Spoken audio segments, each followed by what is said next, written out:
Hello and welcome to Channel's Book Club. I'm Olakunle Kasumu, and it's great to be back on the show again. It's always fun reviewing books, talking to authors, writers, publishers, book lovers, and discussing all things books. Very, very exciting for us on this show. Now, a book is very important. A book lasts forever, long after the author is gone. The book is there for generations. So, one of the most important things you can think of doing in your lifetime is to plan to write a book someday. Some people are writers and very prolific in writing, so they write so many books over the course of their lives. But some other people, it's just one book, one great book they write, and that's all. So you can plan to write a book of your own. Books are very, very powerful. I've never met this author. I'm looking forward to meeting him very soon. Lanre Basamta. Lanre, I hope I pronounced your name well. I just got this book titled My Crazy Attempt, Everyday Stories of How Young People Can Win. I've enjoyed a few things here, but I've never met the author ever. I'm looking forward to meeting him. That's what books do. Books go to places where we never get to, the authors never get to, and people read from far and near. They read what you have written, if you have written something. And that's how powerful books are. But let me see. Chapter 12 of Lanre's book here is titled Success is a Habit. Let me just read something interesting here. It is common to find people think of success as an outcome. In sports, the successful team is the one that clinches the trophy. Companies refer to those who close the best deals and make the most profit as successful. So generally, success is measured in terms of outcome, or you might want to say in terms of results. Oh, he has won a medal. Oh, he took first prize. Oh, closed a deal. But so generally, success is treasured in terms of outcome, he says. While this is not wrong, it is not entirely true. That caught my attention. It is like assuming that a headache is the problem, when most often headaches are symptoms of other conditions. So the headache is a symptom. The outcomes we see are results of other things. Success is not about outcome, success is a habit. And that is why it is possible to be successful every day of your life without being in a competition.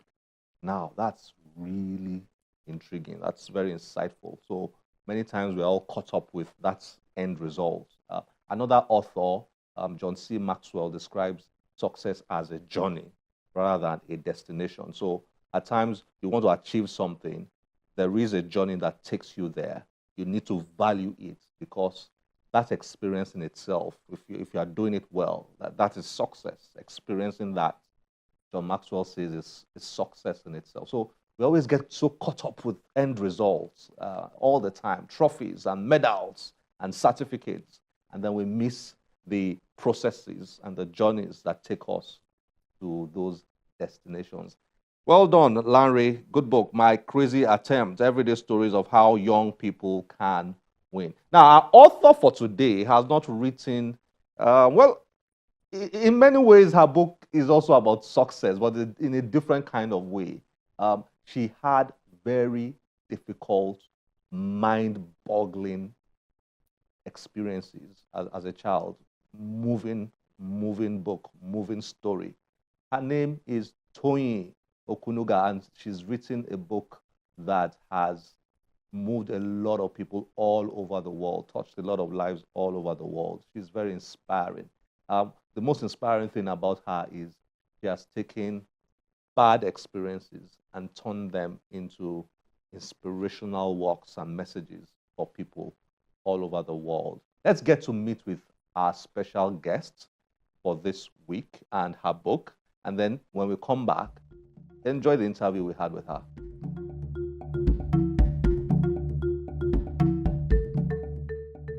Toyin Okunuga is a business analyst, author, mental health advocate, speaker, and founder of Hush to Raw, an organization that focuses on developing holistic approaches to helping people recover from deep-rooted pain and hurt. Her debut book, also titled Hush to Raw, is a memoir in which she narrates her story of love, childhood trauma, and recovery.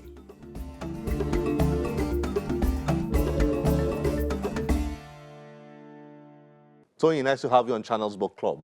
Welcome. Thank you so much for having me. It's a pleasure to be here. Great to have you here. Hush to Ra. Tony, your story is so powerful and so moving. But let's start with how did you come about this title? It's a very unique title, Hush to Ra.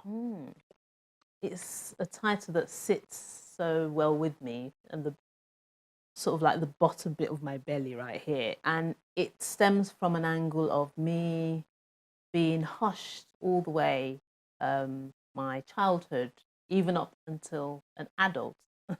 And when I say hush, I mean through shame, guilt, things that I had no control over. I was being made to hush by people, but then also I hushed myself through shame. And that was so debilitating in very many areas. And I thought, I can't do this anymore. And I thought, I'm going to roar. It's time to roar. So this sums up your story in many ways. It does. Now let's get into that story. For viewers out there, let's summarize this very powerful story that's in this book. What's this book all about in a nutshell? In a nutshell, Hush to Roar is about my story of love, then turning into a lot of traumatic events, but then most importantly, my recovery and the healing.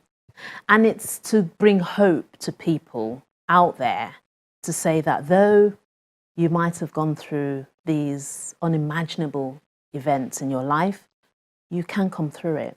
That's one. Another aspect is to say we can't live in shame, in guilt, in abhorrent acts and keep them buried forever, because they have a huge impact. What happens to us as a child influences every aspect of our life as an adult. But then also we have to stop those child maltreatments that are man-made to have a better nation. So here's the story that you put in here. You were born in England. I was. And then at a very young age, you were taken to foster parents. That's right. Who then started to take care of you. Yeah. Your first foster parents were white. Yes. Tell us a bit of that story. Just enough to provide teasers, for somebody who is curious about why they should read the story. So yes, I was fostered by the most amazing white family at the age of 2 months old. And that was how it was. It was like a common thing in the UK back in the 60s and 70s because of work and everything. So it was not uncommon. So 2 months old, my mum, she put like an advert in a newspaper and advertised me, and it was from there that one of my beautiful sisters saw it, and she went across and thought, oh my gosh, we'll do this. But it would be very unusual. I was the only black child in the village, but yes, they went for the adverts and they loved me, and I started living with them. They being your foster my parents? My foster parents, yeah. And they're British? Yes, they're white? British, white, yeah, okay. In a beautiful village in Leicester. Okay. And they took me from 2 months old, and I did go to see my biological family like once a month at the weekends or once every 2 weeks, something like that. But I stayed and lived with my foster parents, my white family, and that's where I was until I turned 8. But the life there was amazing, even though I was the only black So that child. was about 8 years? 8 years I was with them. In an entirely white community? Yes, in a community of over 4,000 residents, I was the only black child. Wow. Okay, then your parents returned to take you. That's right. And then took you to Nigeria. Yes. And that's where the trauma started. It actually started from the time that they took me, almost unannounced, it felt like to me, from my foster parents that I'd loved and thought I'd live with them forever, because as a child you don't know. You just think you go there, you come back, go there. And it was a routine that I was used to. So that was the first trauma, because I lost all ties, because my parents did what they did at the time with the information and knowledge they had by thinking out of sight is out of mind. So they cut all ties when I left them. And I wrote letters every single day and never had responses. But So the first trauma was there, uprooting me. you had lived 8 years with a family you had grown to love. That's right. You know, and then you were taken from there Yeah. as an 8-year-old. And then, so that, I mean, disrupted things in your head. Yes. Then you were taken to Nigeria. And what happened in Nigeria? So that was where the trauma really got embedded.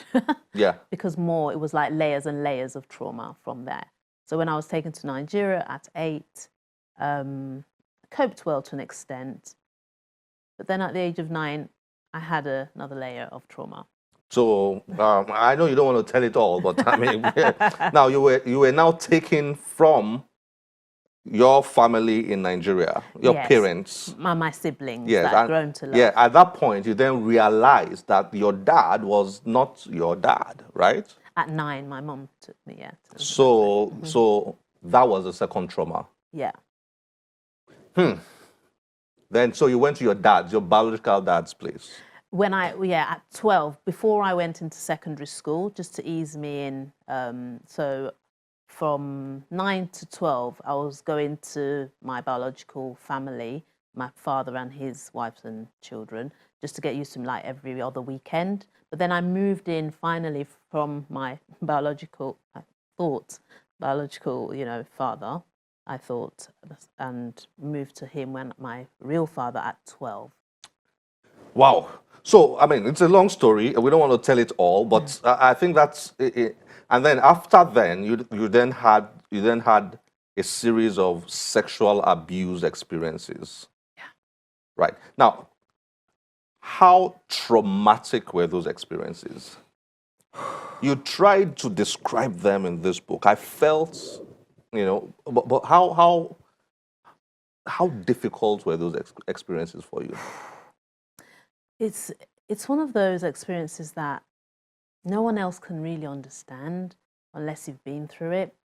It was a dissociation aspect for me because I remember always removing myself, that wasn't happening to me. So I was almost observing myself because I didn't want to believe it was happening to me when it was. So I was sort of like two people. When it was happening, that wasn't me. I was looking in. And then when I wasn't, it was affecting, I had loads of migraines. I had loads of tummy aches. I didn't realize that it was as a result of that. But the thinking, my mind was the main thing that was being affected because I couldn't think straight. Never, ever think. Even if I was with you, I was never really with you. And it was how my mind was being played up from that sexual abuse that it impacted me greatly. But then hatred, pain, anger, everything was just getting manifested through that, which I had no idea, by the way, just to put it out there right now. Yeah. But this is what I know was happening because I was lashing out, and I used to be a very quiet, nice child. But then I started to lash out, get angry, irritable, be very rude or or just walk away. And then school was a different kettle of fish because I was very bright before, but then I started to perform very woefully, even though I still stayed with the brilliant people, because I thought I kept thinking, Toyin, you were intelligent, you used to come first. So I always still mixed with the brainy boys. I never was with girls, but I still mixed with the brainy boys, because I thought I should be here, even though I wasn't up to the standard of the boys. I never wanted to accept that. What? So it affected me that a lot, because I thought I never had retentive memory, but I didn't know it was that.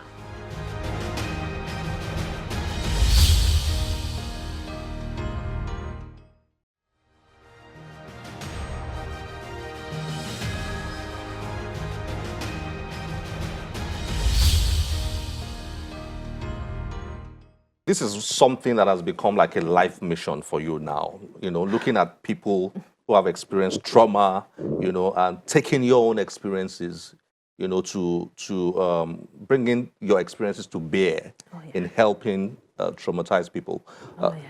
I would like you to explain this a bit in more detailed form. When in this part of the world, we don't think much about mental illness. You know, it's until you have a physical illness, that's when we get worried. But what are your thoughts about this, looking at your own personal experiences and observations and so on? So ACEs, which are adverse childhood experiences, they are what I experienced, the invisible illnesses. Invisible. They are invisible. They impact us so much emotionally with our thoughts, our feelings and behavior that we have no idea. And we don't even connect our mind and our thoughts to what we've been through and have no idea that they manifest through our physical, like through physical ailments, which I explained there, but also how we interact with our loved ones and all other associations like work, friends. It impacts us greatly. Like a disease to please, always wanted, because I always craved for love, but I didn't know that that was showing in how I was behaving towards other people, lowering my standards, not having boundaries, letting people walk over me just because I knew or thought that if I gave them all, this time they'll love me. And it's more powerful than the physical. The physical, you can heal that.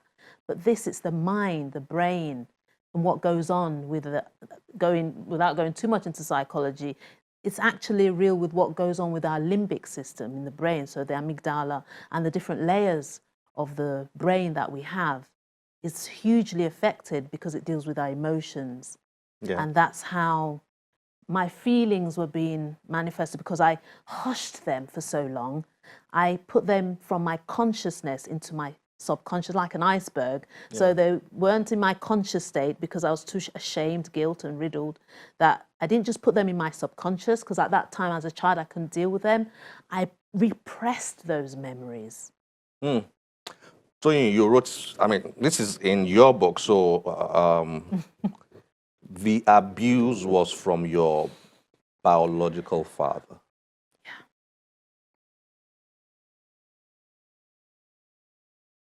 How does one deal with that? You wrote here about how you had to deal, like you just said now, with unforgiveness and anger and resentment, you know. How does one deal with that? Do you see a lot of that? Oh dear. I think that even comes from the birth of my book, because I still see it. And it still triggers, but I'm now able to manage those triggers better. But it's because of how rife it is still in the society that I thought, no, Toyin. It's rampant. Oh dear, it's all over. I mean, through the pandemic and everything, I'd watch the news and I'd see, because it's hurting people hurt. So if you've gone through an experience and you want to take that out somehow, sometimes it could be sexual abuse. And I've seen it. I still see it.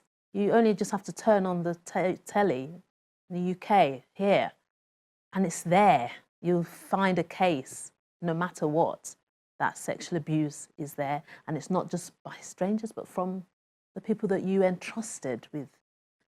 Now, you wrote about the release you had when you were finally able to deal with that unforgiveness, which was there till, I think you wrote here that you didn't deal with it until 2019 or so. That was when you actually, many years. That's many years. How deadly is unforgiveness? Oh, it's like, as the popular saying, I don't know if it's popular, it's like drinking poison but expecting someone else to die from the poison that you drank.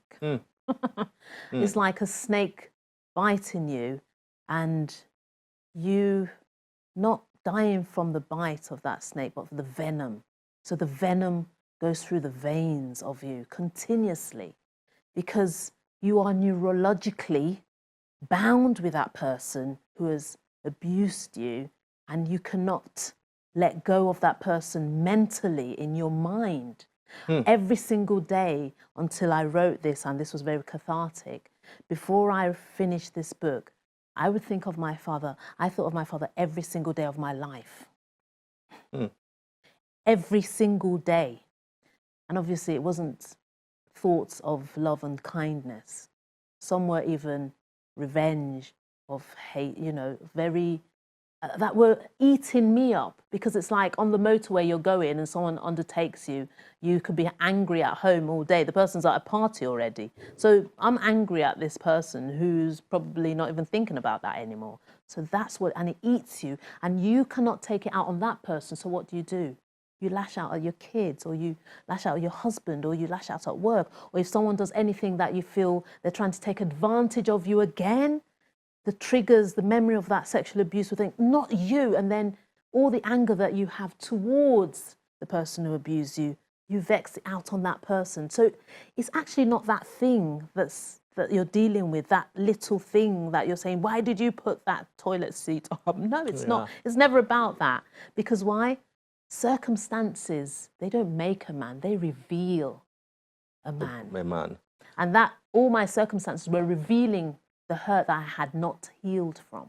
Yeah. So do you regret writing this? Oh, absolutely not. Telling the story? Oh, I'll tell it all over again if I had my chance over. Okay. I don't regret anything. If anything, I will be writing. This is not the end of me, because now my story is told. I want to enlighten people, to heal from it, for us to stop this thing that is, as I said, a silent killer as well, from the illness.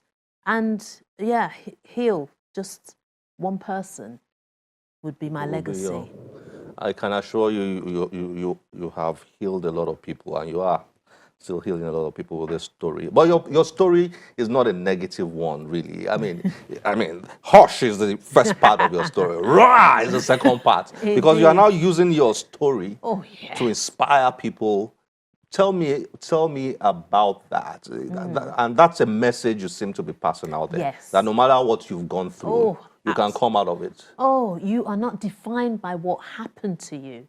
Because what happened to you was just that. It's not you. It's not who you are. And if anyone believes in God there, I believe in God, because God, when there are messages in the Bible or whatever, it's that you can do all things. And it doesn't say, oh, apart from you, Tony, because you were abused. No. It doesn't exclude anyone from all your circumstances. And that's what my message is through my YouTube, Hush to Raw. I deliver, I record YouTube, mental wellness, about us controlling our mind. Because when I got to a level where, actually, Toyin, you know what?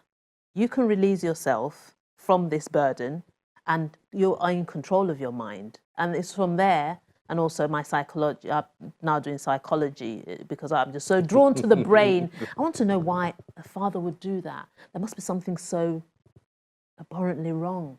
And I want to know what goes on with the brain, and hurting people hurt. I just want to know everything. And I want this nation to say, you know what, we've got to stop the shame and come out, because we will heal the nation if we all do our little bits at home. At home.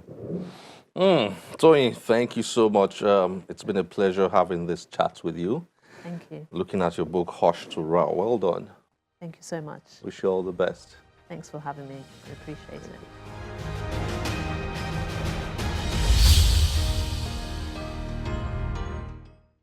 Well, that was touching, wasn't it? Almost heartbreaking, but with a very encouraging end. A lot of us have experiences, very bad experiences, and then we allow those experiences to, destroy our lives. But some people, like Tony, take those experiences, turn around, and then use the experiences to motivate, encourage, inspire other people. That's what we need to do with those experiences of our lives that we are not exactly excited about.